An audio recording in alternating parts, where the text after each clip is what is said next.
So hello everybody. So hopefully you can see me okay. So welcome to the first ever virtual boost. My name's Simon.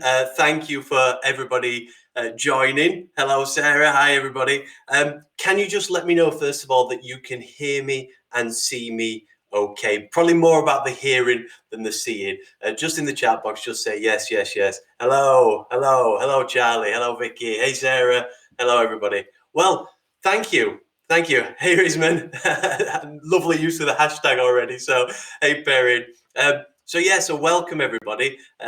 This is Leeds Boost. This is our first ever virtual session. We're super excited to be delivering this under these circumstances. And let's get into it and let's have some fun with it as well. So, the first thing I'd like you to do is actually just go to the bottom here. You'll see 3 tabs: a question, a poll, and an offers. And all I'd like you to do now is just head down there and go to polls and just answer the poll that we've got there. And the poll is just, how long is your concentration span? It's either A, less than 30 minutes, it's B, about an hour, or C, it's over 2 hours. Thanks, Charlie. So yeah, put your votes in there now, where you think your concentration span is. And I won't share this with people, so you're absolutely fine. So fantastic. I can see those going in now, and we'll come back to this later. And this is working in cycles. We've got a quote here from Albert Einstein, who's going to be a bit of a theme of this. Time is relative. Its only worth depends upon what we do as it is passing. And he's going to be a bit of a theme of what we're going to talk about here. What you'll also see at the bottom there is offers and questions. If you have any questions at all as we're talking, put them in there and I'll address them later, and we'll have a bit of a Q&A at the end. And on the offers, what we'll do later is actually share some stuff with you as well, some downloads which can help. So let's crack on. And working in cycles, why start here? So what can I say that hasn't been said before? This is all mad. This is all surreal. The days are merging together. Structure has gone from many people's lives. Relationships are being tested. Work is being tested. This is a massive test. And of course, you know what I'm talking about. I'm talking about the fact there's no sport at the weekend. So, okay. I'm not talking about that. You know what I am talking about. But how we're looking at this is, let's use this as a positive. Let's use this as an opportunity. It's not our place to talk about what's happening out there. Let's think what we can do. And that's going to be the vibe for Boost very much throughout all of this. We're now virtual. We were meant to be face-to-face today, delivering this to you guys. We've been blown away by the amount of people that signed up to it. Some of you we recognize, and thank you for coming again. And we've got a lot of new people here as well. This was meant to be Hack Your 9 to 5. We tweaked it a little bit. Basically, we thought, what's the most important part to start with? And we felt like this was it. Working in cycles. This is what underpins so much more. So before we crack on, I just want to get to know where you are a little bit and what your challenges are. And we see there's kind of 2 splits to this, 2 people. There's either the jugglers, people that are now faced with juggling so many more things, work, homeschooling, possibly, relationships, working in the same place as your partner, looking after people. There's so much stuff going on. Joanne is a juggler. And then there's another set of people that are opportunists, where suddenly they've got a bit more time. They've got an opportunity to work on that thing that they wanted to do. And this might be it. So let me know who you are in the chat box again, A or B, a juggler or an opportunist. B for sure. I'm trying to see everything as positives. Well done, Charlie. I think that's great. Let's make some opportunity here. Sarah, A, but trying to be B. I love that. We've got to be trying to do that. Juggling from Vicky. Yeah. Okay. So this applies to both of you, what we're going to talk about. This kind of underpins it. Bit of A, bit of B, juggler. I'm torn now. Okay, so let's crack on. Time is precious. Time is precious. Yvonne, a little bit of both. This is going to be 20, 30 minutes, and we're going to get to the point that's really important. And it's going to start with this guy, Albert Einstein, and Albert Einstein's brain more importantly. So Albert Einstein was born on March the 14th in 1879. And he had a very large head when he was born. And his parents initially thought he might be deformed. He wasn't. He just had a big head, and his body soon caught up. Now, he was an unusual child. He didn't speak until he was 4 years old. Not one word. And then, when he was 4 years old, he broke his silence at dinner, and he said the first words ever, "This soup is too hot." Now, now that blows my mind. This kid that they probably were worried about that he might never ever speak came out with those words, "This soup is too hot." They said, "You can speak. Why haven't you spoken before?" And he said, "Everything has been in order before, so I've not felt the need to," which probably says an awful lot about this guy, and probably why he went on to be so successful and super smart. He obviously came up with the theory of relativity, which we're not going to cover today, so don't worry. So his brain was special, and he donated his brain to medical research after his death, so they could look at it. And I've got a question for you.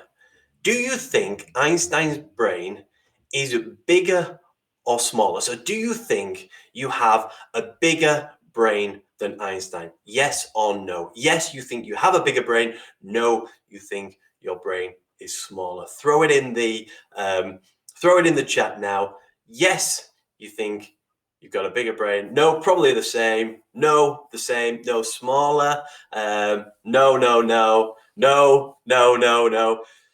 I've got some good news. Same. I've got some really good news.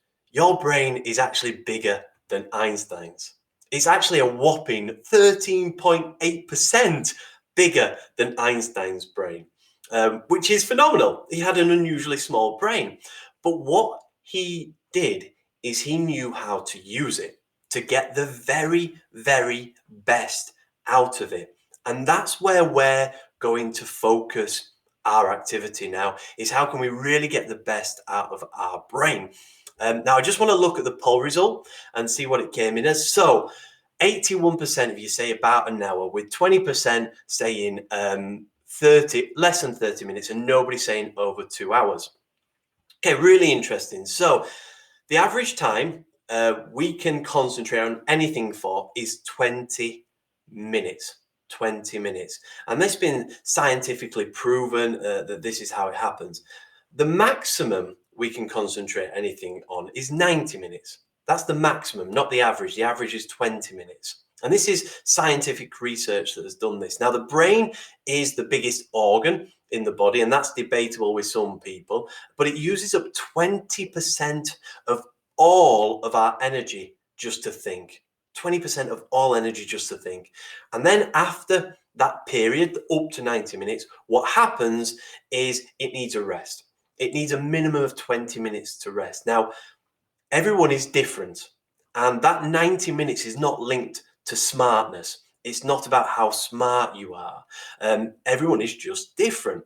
And what we need to do is understand what our concentration levels can be and start working towards it.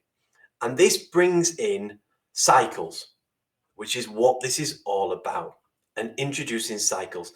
Cycles are what we believe is the secret to productivity. And right now, the secret for you guys feeling like you're achieving something, not just achieving something, achieving even more than before. And that's where we really want to stay.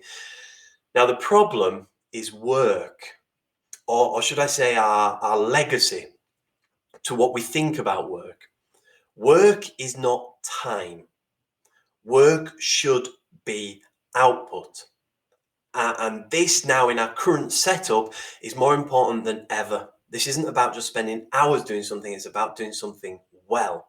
So in our average 8-hour day, in an average 8-hour day, how much do you think we spend actually working on a task productively? Do you think it's less than 4 hours, A, or do you think it's more than 4 hours? B. So in 8 hours, standards day, which is in the UK, actually working on tasks, is it less than 4 hours or more than 4 hours? B. We've got A's, A's, A's. Yvonne A, Charlie A, Kathy A, AA, Diane A. It's A. You're absolutely right. Perrin's A. No one is saying B. It's quite shockingly, it's not just less than 4 hours, it's less than 2 hours. It's less than 2 hours. We're actually only productive in our day working on task for 1 hour and 59 minutes, which is scary. And why? Why is that the case? It's because our days are non-productive blocks of time filled with lots of different things that doesn't lead to productivity. Meetings, calls, conversations, coffee, toilet, more coffee, with a little break in the middle, 15 minutes just to go and grab lunch on average. And this is not productive at all. And it's not your fault. It's what other people have kind of put upon you, which is absolutely key to this. How do we break out of this? Now, we've got new complexes. We're working from home.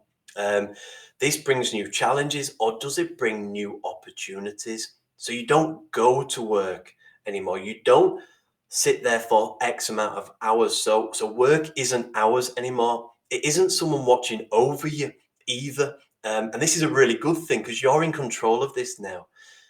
I think this is a real opportunity to try and get stuff done. It's about productivity. It's about thinking differently, and it's about working with your brain.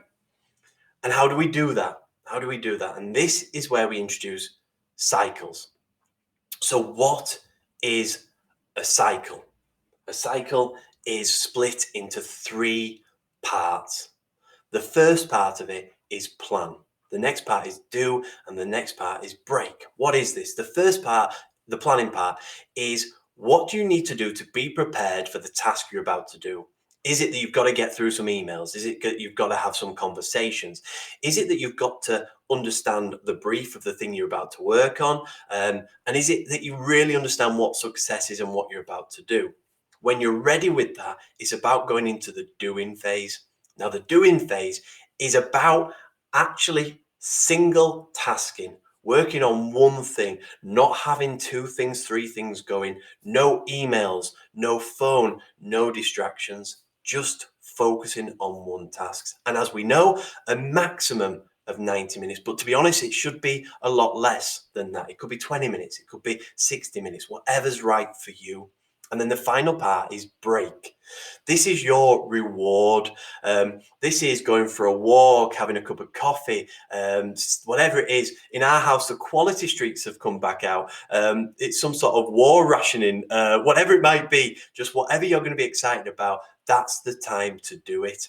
And this is a cycle. And this is related to this guy. This is how he used to work. You know, he used to break his day down like this.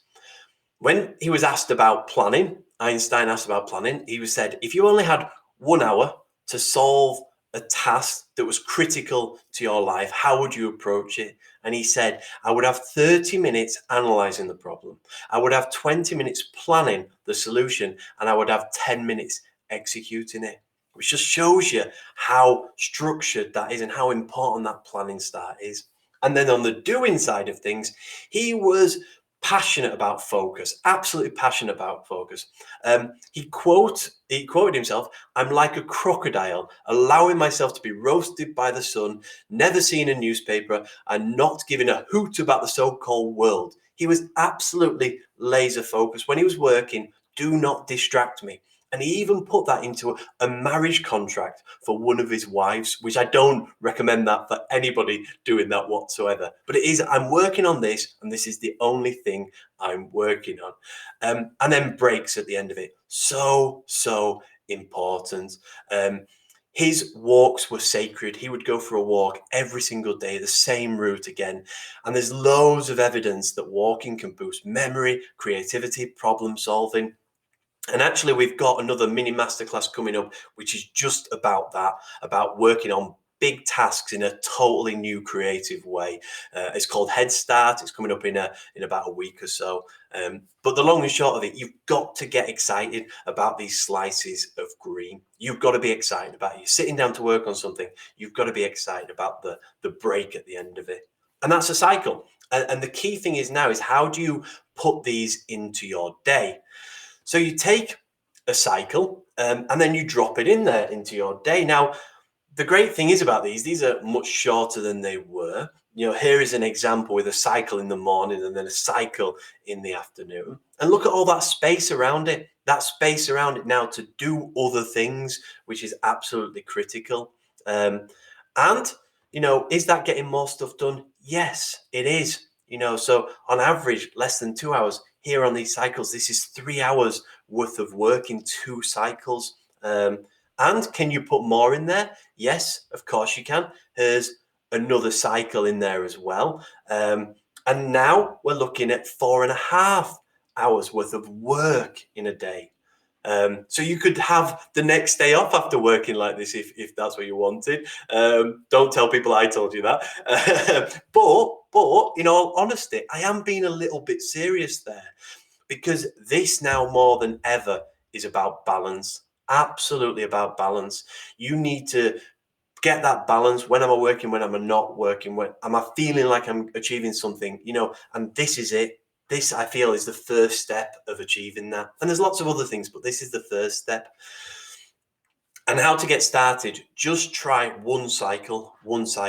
And what I mean by that is pick a task, turn off all devices, go plan in that task, know what you're going to do, sit down for a short space of time and come away, regardless of how far you've got on, and just monitor your mood and what you've got out of it, your output. And I think that's normally the step that people think, I want to do more of this.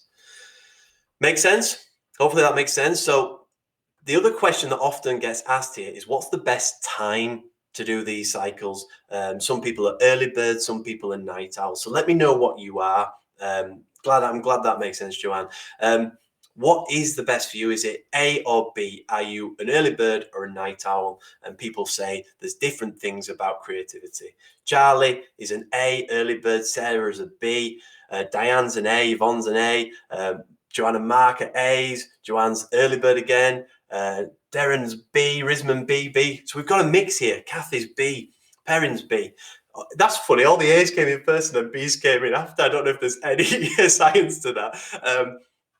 The answer here with these is about juggling life and doing what's right about juggling. If it's early, it's early. If it's late, it's late. You might be fitting it in with other people.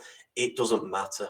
And if we look at some of the successful leaders, they worked in this style. If we take Obama, for example, and when he was president of America or the United States, he would famously always get his kids ready for school, get them dressed and have breakfast with them before becoming the president of the United States each day. That puts me absolutely to shame that this guy would do it. Then he would just run one of the biggest countries in the world, and then he would always have an evening dinner with them.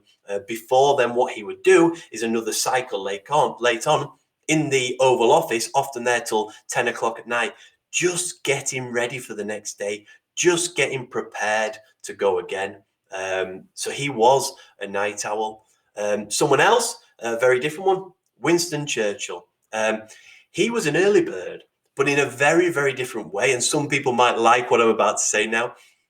In the morning, he would not get out of bed. He would work from bed. He would read the papers, do the strategy. Why? Because there was no disruptions.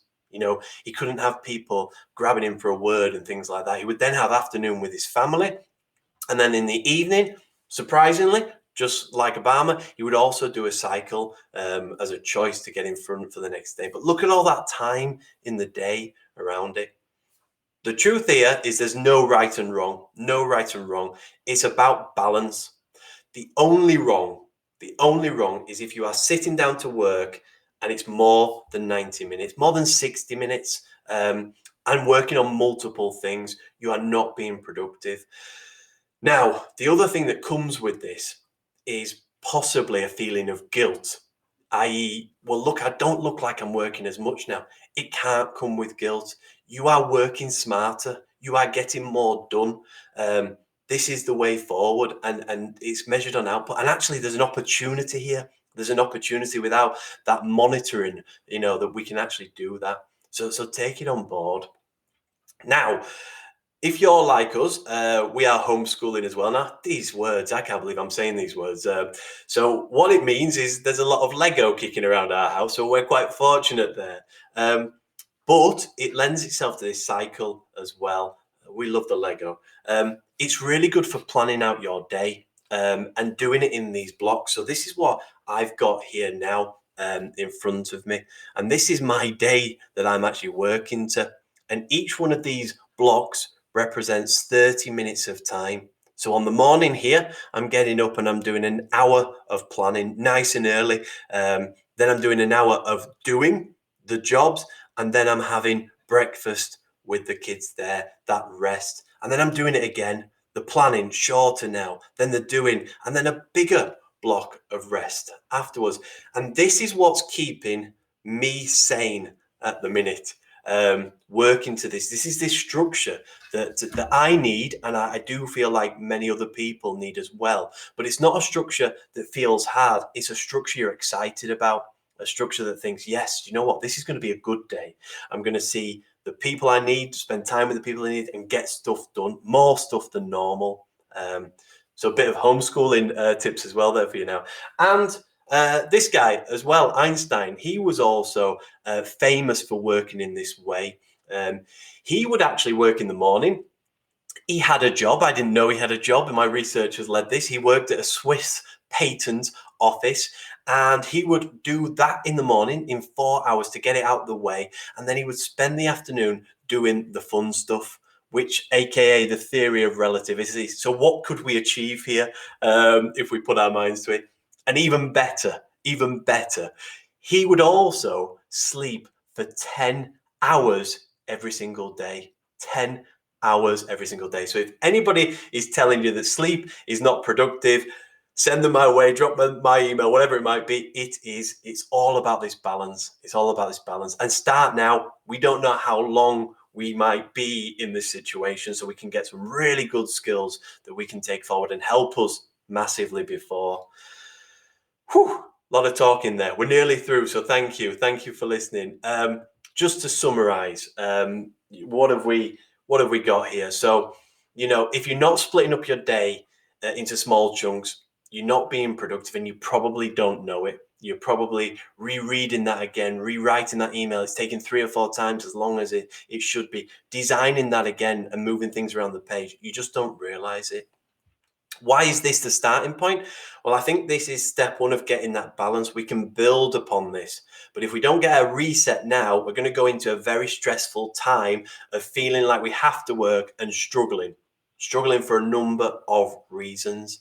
The next steps, and this is where we're here to help you, is about prioritizing, not getting distracted, the new tools that can really help you, and that's the truth behind this, and the new challenges. But we think we've got to start here. So Joanne, what she said, definitely agree. I've worked part-time for 8 years, and you're much more focused. You have to be, don't you? You just have to be to squeeze it in there, and you need that structure, and you've got to put it on yourself to do it. Okay, and how else can we help you? So there's a few things now. So the first thing in offers, what I'll do now is I'll just turn on one of the offers now, which is 51 productivity hacks. It's just a PDF. that looks like this, which has got lots and lots of quick things you could be doing to help yourself out. Now, download that if that's useful. Try and apply one or two of them into your day. Little small things, but they all help. And then the other thing we're doing as well is just allowing anybody on here, if you need a one-to-one boost about anything, from getting more done to other training, to even putting your services online, which obviously is a big thing at the minute. You can book a free session with us on there. There's a link on there under offers tab down below, and it'll take you through to there. And then what have we got coming up in terms of boosts? So we're going to be doing these regular, short and sharp. We've got Instagram tomorrow. It's one that we were planning face to face, so we didn't want to let people down. So we're still going to run it. It's all around the algorithm and how to make sure people are seeing your posts. And then next week we've got diversify your income coming up, which a lot of people have been asking for. And we've got things like Head Start and virtually communicating, a whole new set of rules we've got to follow. And if anybody has seen Ben, the Ben conference video, you probably don't want to see it, but you'll know exactly the do's and don'ts of video conferencing that's going around right now. And obviously we're going to be trying to put more and more out all the time. So I hope that's been helpful to you. What we'd like you to do for us as well is give us some feedback. This is about helping you, so tell us what's helpful. So either on your phones, if you can, scan the QR code and it'll pop up with our feedback page. Or if you go to bit.ly/feedback boost. Joanne, where do you find the offers on your website? The offers are actually on this page here. So they're actually just in the tabs below. Under offers, there's 2 links to them there. But if you have any trouble on your platform, I can email them to you. So please let us know. Thank you. Please let us know what's useful and what you'd like next. Thanks, Charlie. Thank you for that. So I will say goodbye unless we've got any questions to answer. So you're free to go now. I hope to see you again. Thank you for joining us. It means an awful lot to us. So thank you, Joanne. Quick is key here. They're all going to be quick. And I'll just jump to questions and see if we've got any questions. Okay, we've got one question here from Sarah. And she just said, what if my work is email dependent? And this is really, really key. So a lot of people feel like they need to be in email all the time. And this is a problem. This is a challenge. So, but sitting on email isn't productive. It's just waiting. So all you do is lots of small chunks in your day, lots of cycles, shorter cycles. So you can be on email every hour or every half hour. But again, when you're not on email, you're getting stuff done. So I hope that helps, Sarah. But if there's anything else, let us know. And if there isn't anything else, I just want to say a massive thank you again. Stay positive. Look at this as an opportunity. This is exciting, and keep telling yourself that. And however we can help, please let us know. So if there's no more questions, it's bye for now. Thanks, guys. Thanks, Rizman. Thank you, Vaughn. Take care. Thanks, Sarah. Thanks, guys. I'll end this now. We'll see you soon for another boost.